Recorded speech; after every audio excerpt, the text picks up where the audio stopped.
ส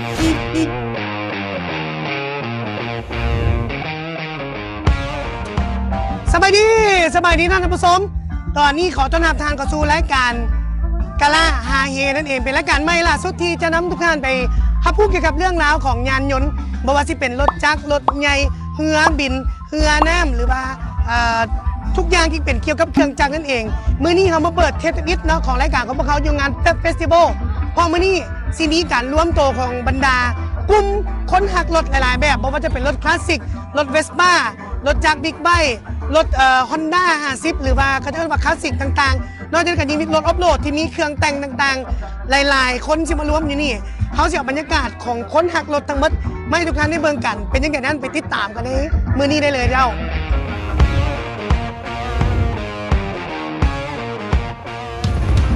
เจ้าแล้วตอนนี้เขาก็อยู่กับอีกหนึ่งคนที่เล่นรถโฟล์กมาบ่ต่ำกว่า10 ปีแล้วเนาะนั่นก็คือไอ้ไก่เคที่ช็อปนั่นเองมื้อนี้สวัสดีไอ้ไก่เป็นอย่างจึงมาเล่นรถโฟล์กเนาะรถโฟล์กมันมี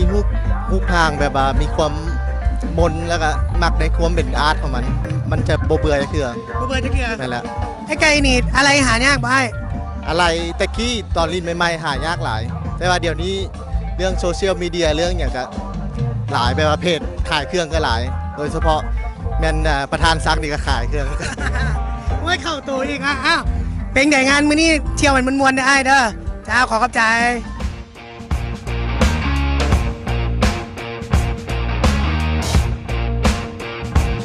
เจ้าแล้วตัวนี้ก็อยู่กับกลุ่มอีกกลุ่มหนึ่งเนาะก็คือกลุ่มรถออฟโรดนั่นเองตัวนี้อยู่กับไอบีซึ่งเป็นตัวแทนจากกลุ่มออฟโรดเนาะนอกจากนั้นก็เป็นเจ้าของสำนักแต่งออฟโรดอีกสำนักหนึ่งของลาวเขานี่แหละกำลังหาก็เปิดตัวนี่มันไอบีสบายดีไอบีหลายคนกับสิคุณเอาไอ้นี่อยู่มากทูกเห็นอยู่ไอบีรถออฟโรดนี่ตอนนี้สมาคมพวกเขามีจะคันไรโอ้ในสมาชิกเขาก็เฉพาะในสมาชิกของ3,000ก็มีประมาณ40เกือบ50คันแล้วนะมีจัดแข่งเป็นประจำนู้นเฉพาะเนาะจัดแข่งส่วนใหญ่เขาจะเป็นจัดงานแข่งเพื่อการกุศลเนาะก็จะมีการสมัครเดือน6เนี่ยเขาจะมีการแข่งขันอีกเนาะคือรายได้ทั้งหมดเขาจะมอบให้การกุศลซอยเหลือเด็กน้อยของเฮียนเฮ็ดบ่อน้ำเฮ็ดห้องน้ำเนาะหลายๆอย่างที่เขามีกิจกรรมเฮ็ดนอกจากนั้นก็ยังเห็นแบบเขาเจ้าเนี่ยเป็นตัวแทนในการคนเครื่องคนอย่างไปซอยเวลาน้ำท่วมน้ำอย่างอีกมันบ่เห็นเฉพาะอีกนะแม่ละพวกเขาพร้อมที่ทำใช้สังคมทุกอย่างเนาะเพราะว่าที่เป็นน้ำท่วมภัยหนาวทุกอย่างที่ว่าสังคมยังต้องการให้เขาไปซอยพวกเขาพร้อมยินดีตลอดและตอนนี้แห้งสบายขึ้นท่านผู้ชมก็คือเห็นนี่แหละรถเป็นเฮือนอันนี้นี่เขาจะเอิ้นมาอย่างไรพี่อันนี้แมนเต้นนอนติดรถทั้งหลังคาเนาะเป็นของยี่ห้อเอเวอเรสต์เนาะซึ่งทางห้างเขาเป็นตัวแทนจำหน่ายอยู่เนาะใครสนใจอยากติดตั้งบ่เป็นแต่ออฟโรดได้นี่รถน้อยๆนี่ก็ยังติดได้อันนี้ซักก็สนใจสิติดสลังรถโฟล์กอยู่ว่าจะไปนอนอยู่วังเวียงปีหน้าเจ้าจังเด็กเข้าใจให้พี่หลายๆมื้อหน้ายังสิไปลงเจาะเลิกอยู่อูอีกเฉพาะเลยได้ป่ะได้ยินดีตอนรับเพราะเขาขายแต่สินค้ามีคุณภาพทับพองว่าบ่ผิดหวังนี่ก็เป็นอีกกลุ่มหนึ่งนั่นเองเนาะไผ่ที่มักรถแบบนี้มีอะไรออกจากเฮือนมีรถคันหนึ่งครับเต้นแบบนี้ก็รอดแล้วเดี๋ยวไปเบิ่งกลุ่มอื่นมีกลุ่มไหนๆขอขอบใจอะไรพี่จ้า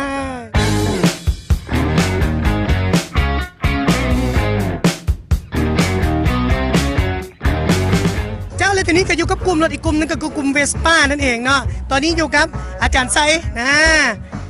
อาจารย์ไซนี่อยู่ในกลุ่มเวสป้าจะเล่นรถเวสป้ามาประมาณจักปีแล้ว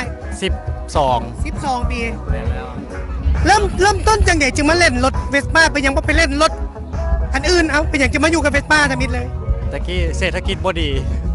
ก็เลยเริ่มต้นจากราคามันย่อมเยาวตั้งแต่สมัย10 ปีก่อนเนาะแต่เดี๋ยวนี้บ่ย่อมเยาวละแห้งเก่าแห้งราคาแพง